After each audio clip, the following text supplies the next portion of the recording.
What's doing, everybody? I'm Alec. Thank you for watching First Class Fatherhood. Today's guest on the podcast is Chris Duffin. Chris Duffin is the only person that is deadlifting and squatting over 1,000 pounds for reps at his weight class. He is one of the greatest powerlifters of all time. Many of athletes and strength and conditioning coaches around the world are using his strength and conditioning products. It's a big honor to have him on the podcast today, so go down there, smack the subscribe button, tap that like, and let's jump into it right now with Chris Duffin on First Class Fatherhood.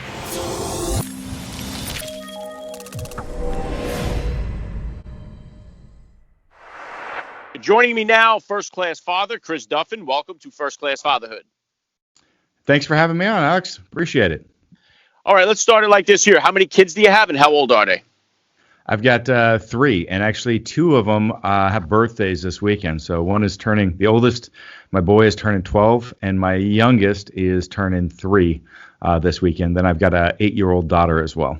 Wow, very cool. What kind of sports or activities you got them into? Well, it's a little tough right now, especially on the West Coast. They got everything kind of shut down. But the oldest 2 love soccer, basketball. My son's doing basketball, and my daughter also loves gymnastics. She is huge in getting into actually weightlifting and like pull-ups and all sorts of stuff. It's actually pretty entertaining. So as part of the businesses I own, one of them, we have a gym, which is part of where we create our educational product content and test our equipment. She's over there. She's like, I need a weightlifting belt, Daddy. And she's 8 years old. She can do 4 pull-ups on herself, 4 dips, and she just loves just going and doing that. And super athletic. And then my youngest 3, she's not doing anything yet other than she is just a wild child. So I don't know, running like crazy. Well, and getting a little bit deeper into that, Chris, please just take a minute here to hit my listeners with a little bit about your background and what you do. Yeah, so I work kind of in the space around human performance or human physiology. So I co-found several companies, the largest of which is Kabuki Strength. And so we make the best biomechanically sound weightlifting equipment, barbells in the world. And just side note, since you have a lot of athletes on here, like of the like Major League Baseball teams, there's only 3 that we don't work with. So we're in about 90% of all professional sports in Major League Baseball, NFL, NBA. So pretty much if you've got a favorite player, he's probably using our equipment at his place or even at his home, like the whole Lakers starting line. They got all our stuff for their home gyms during the shutdown. We outfitted the NBA when they were going to do the playoffs, their training centers. And pretty much every major college, 600 plus we work with. And we do coaching, education as basically around kind of human movement. Barefoot Athletics is a company that does minimalist shoes. So foot mechanics is a huge portion of what I do. And then also Build Fast formula, which is supplementation. So I'm kind of in a lot of different avenues. I'm known as a strength athlete, so I'm the only person in history that's ever squatted and deadlifted 1,000 pounds for reps. And so I'm kind of known, and that's what gives me some visibility around that and play in kind of this weird space of clinical rehab to performance. So a lot of research and clinical work and pure strength training. Yeah, wow, very impressive. You've had a very successful run here, Chris. So about how old were you when you became a father, and how did becoming a dad kind of change your perspective on life? Yeah, so I was 31 when my first child was born, and it really, maybe it wasn't immediate. It was like a couple years in, like watching my 2 kids grow. So I had this really strange upbringing. I grew up homeless in the mountains. And just had a lot of like really traumatic experiences and stuff growing through that environment. I've written a best-selling book about it. But when my kids I started watching them kind of grow in their younger years, and then it brought back a lot of the experiences for myself from really coming home, how important it was for me to be there and be present in a way that I didn't have. And so it was, and then also just making sure that some of those experiences that I went through, how important and critical it was to make sure that they never had to be in those types of situations. But at the same time, not removing yet all obstacles that we see today, that they need to be able to fail. They need to be able to like learn through challenge and being able to find their own way. And so those lessons started really hitting me home probably in my mid 30s, honestly, that,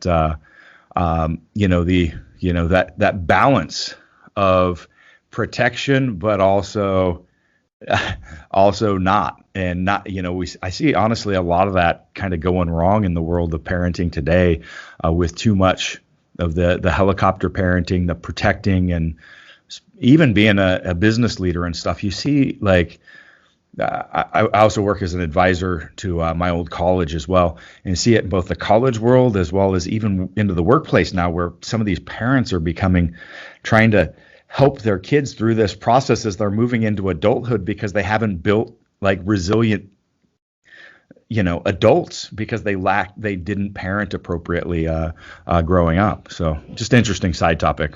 Yeah, I couldn't agree with you more there, Chris. And it's very, what's awesome is, I talk on my show a lot that we have a fatherless crisis going on in this country. A lot of kids, too many kids are growing up without a father in their life. Now, you're one of those guys who grew up now without a father, and now you are an involved dad. So it's like a lot that breaks that chain, because a lot of times people that are growing up without that father are having kids, and then they're disabandoning their kids because that's all they know how to do. So it's when it stops there, that's what could really start to turn this whole thing around. And I agree that kids are not allowed to fail. Everyone gets a trophy, the participation trophy. We don't allow anybody to lose in today's games. So I think that's really having a wreaking havoc on our society as well there. So I'm curious about, like, how are you as a disciplinarian, as a father, and what kind of disciplinarian, if any, did you grow up with? Well, to answer, growing up, I'm not sure how to address that. It was just such a strange environment that a lot of people wouldn't be able to connect with. But I was growing up, I was actually kind of more of the parenting figure. I actually ended up taking custody. I basically was responsible for taking care of my three siblings, while my mother and stepfather were out, tending the crops or, working lumber, mining, whatever it was. I was kind of there. And then the evenings they were drinking, and, and then when I got a little bit older, I ended up taking custody of my three siblings and actually raising them. So I had this kind of parenting experience kind of very early on. And like with my sisters, I definitely was not much of the authoritative figure, but making sure that I set an example with what I did, but letting them kind of, learn on their own and be responsible for their own actions. And it ended up working out well. And I lead in kind of a similar fashion with my own children. You have to set rules, and if we don't have boundaries, we actually, I think, limit our children, because if they don't have something to push against, they're going to create their own boundaries. It's almost the opposite of what you would think. I think we create kids that don't explore if they don't have those self-imposed boundaries, because they don't know what's safe. They don't know what the limits are. And that's part of that testing process is when a child is testing you, understanding that that's part of, they're not challenging you. They're challenging to find what is safe and what is acceptable level to how do I act and interact in this world today? What's appropriate to be able to interact around other people? How do I form relationships? All this is developed by those boundaries that you set as an adult. And so if you don't do that, your child is going to end up having problems with being able to know what's appropriate behavior as they move into school and starting developing friendships. Because if they don't and they act out, those other kids are not going to want to interact with them to begin with, and so they're going to get ostracized and pushed aside, and so it's important that you put those boundaries in place. But actually, it doesn't mean that you need to spank or do things like that. Like it's just a matter of being firm with the boundaries that you have. And it doesn't really matter necessarily what they are, but you need to put them in place, be firm, and be able to escalate it when it needs to happen so that they can understand what behaviors are acceptable and what are not. Yeah, well said, Chris. And I think we kind of try to simulate a lot of things for our kids. We have kids that are involved in organized sports as young as 4 years old. And, when I was a kid, we played a lot of street ball. There were no referees. There was no coaches, no parents watching us. We made all the rules. We set the location we were going to play. We settled all the fights and arguments. So I think we rob our kids of those problem-solving skill sets that they're going to need later on in life. 100%. Like you've got to let that happen. And that's how if we don't, we're not allowing them to develop those skills on their own. That, going in and coddling too much it makes them afraid of like chasing things in the world themselves. They're not going to go out there and go after challenge and try to do something with their life or be able to face, the challenges of, guess what? When you get out there, people are going to challenge you. In the workplace environment, in the competitive environment, it is not this, this game of everybody's a winner. And helping your kids understand, hey, if you didn't win, it doesn't mean you are a loser, right? It means that you didn't win this time, and you got to step up your game and come around and try to do it again another way and keep going, and that you can overcome and be successful. It's just like taking on a task that you're unable to do. You get frustrated. Okay, that's fine. Let's chase it again. Let's do it again. It doesn't mean that who you are is that. And so I think that where people get lost with a lot of this stuff today is they don't want their child to feel like they're a loser. Well, that's just your poor ability to be able to frame the situation correctly for your child and to help them develop the resilience to come back around. And so you didn't show up or demonstrate in a manner that allowed you to win or overcome this opportunity this time, but you got to come back. You get in the real world, you go to your first, apply for your first job, you go get your first interview and they turn you down. What are you going to do? Well, guess what? You got to come back around, improve your interviewing skills, update your resume, work a little harder and get better performance at your last job. If we don't develop that skills, you're going to negatively impact your child for life. You have to be able to allow them to develop those skills of resilience and out there. Yeah, good stuff, Chris. And I go back to like Michael Jordan was a guy who got cut from his high school basketball team, and that kind of drove him to become really what he became later on in his life. And I wonder like how much of that would have been negated if they just said, "Oh, it's okay, Mike, you make the team like everybody else." Would he still have had that drive to push himself to make himself the best? So I think we lose things like that by just allowing everybody to say it's okay and you're not that bad, and we pick everybody at the same time. No one gets picked last. I think that does the kids a terrible disservice. So. I want to bring it into what you do here, Chris. I know you mentioned there out in California, everywhere else, the coronavirus is impacted. Oregon, yeah. Oh, Oregon, I'm sorry. Well, on the West Coast, East Coast, we've all been impacted by this, and nowhere has it been impacted more than in the gyms. They were the first to really go down, the last to come back. How has the coronavirus impacted what you do, and what is the best way for people that are used to going to the gym and stuff? What's the best way for them to stay in shape while their gyms are locked down? Yeah. Well, the gym side of our business has definitely been closed, which is not a problem. That's not really been our business. That's more of our R&D lab.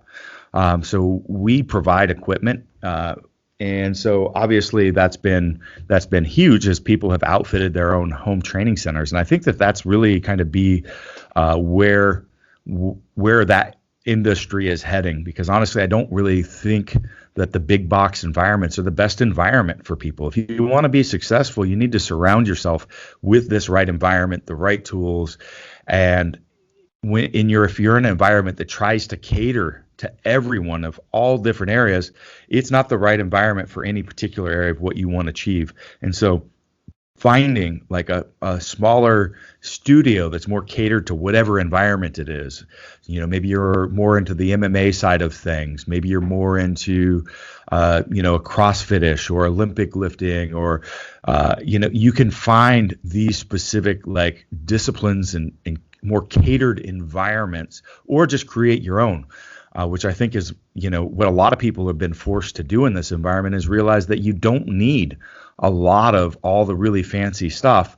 Once you're forced to do things, and you actually, you can create this, your own place, and you're, and really getting, it's kind of like, I hate to, a more self-reflective or yoga-esque, but like this. It's just you and the weight, and not like you're not having to look or appear for anybody else. You're there for you. And I think that that's actually really good for a lot of people to try to, come to terms with, and not necessarily come to terms with, but really get that understanding and connection.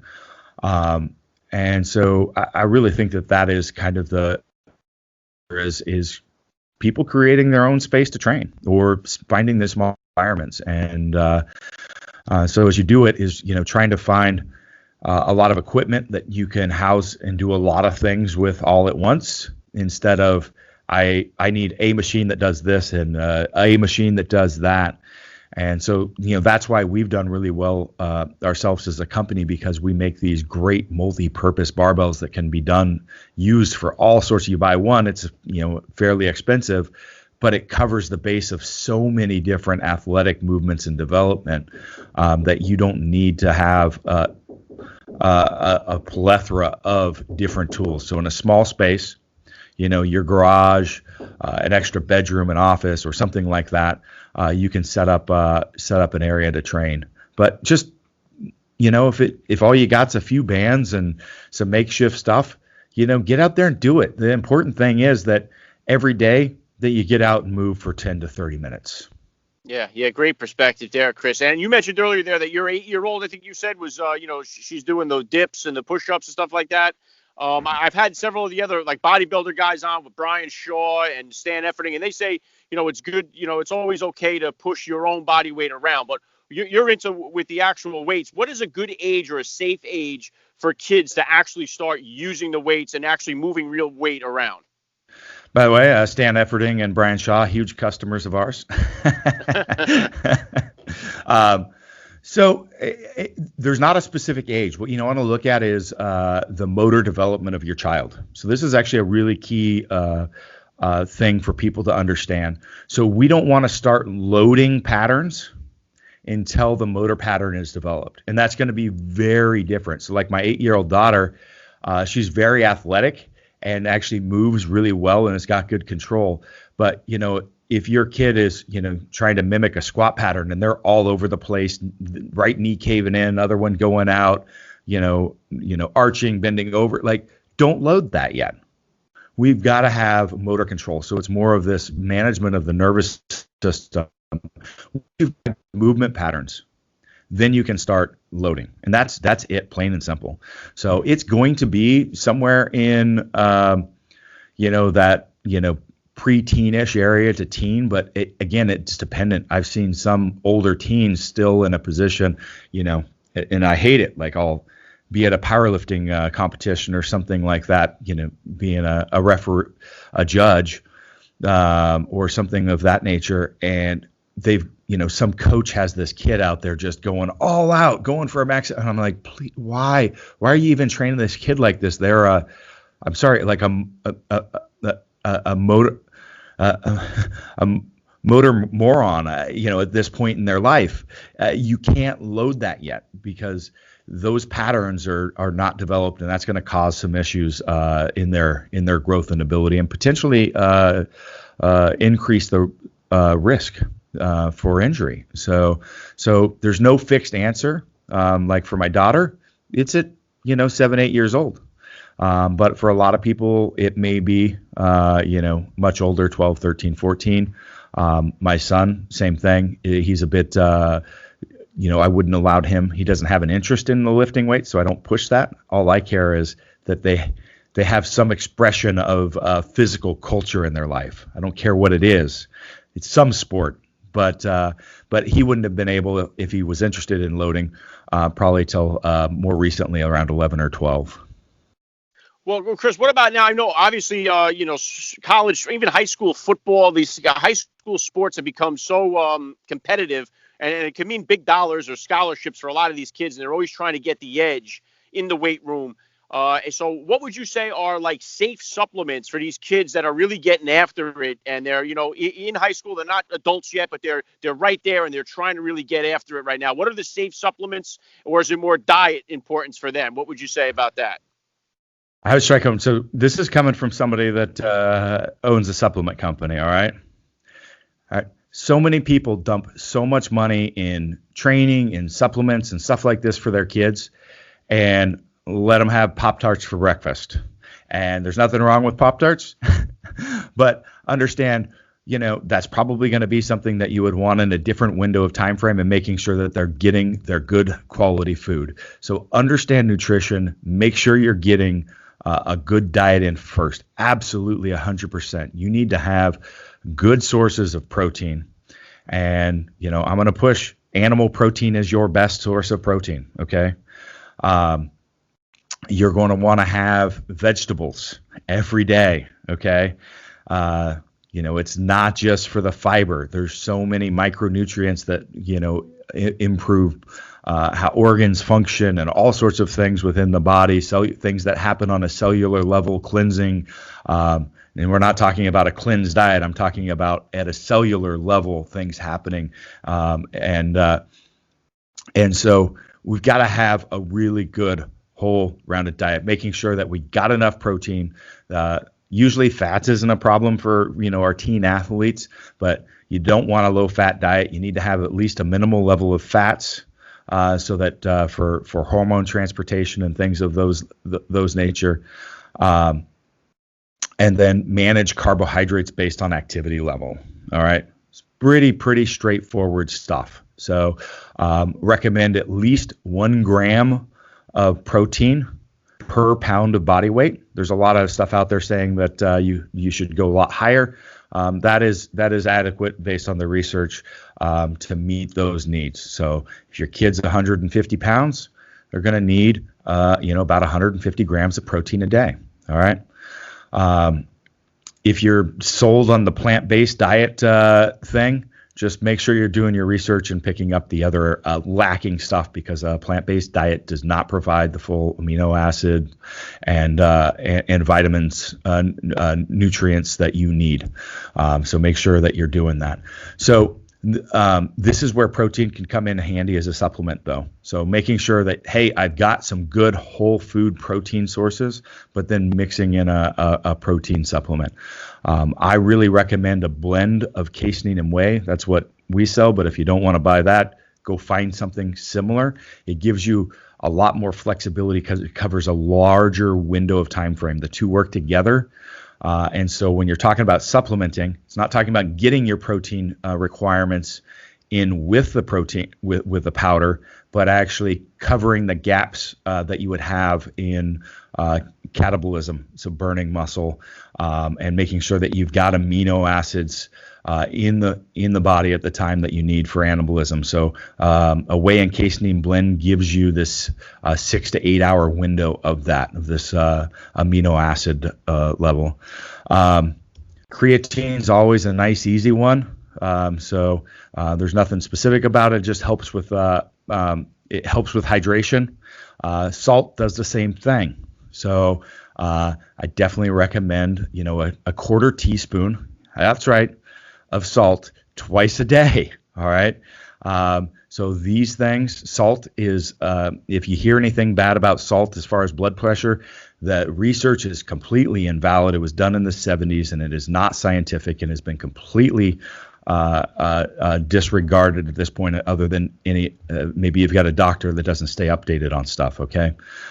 So quarter teaspoon. Stan Efferding, I think, preaches this quite a bit. I don't know if he covered it in your podcast, but quarter teaspoon of salt twice a day would be really good for them. So both creatine and salt help with maintaining cellular hydration, which is going to be vastly important. Yeah, wow, incredibly informative stuff, Chris. That's awesome. And I'm going to wrap this up here with the last thing I love to ask all the dads that I get on the podcast here. What kind of advice do you have for the new dad or for that about-to-be father who's out there listening?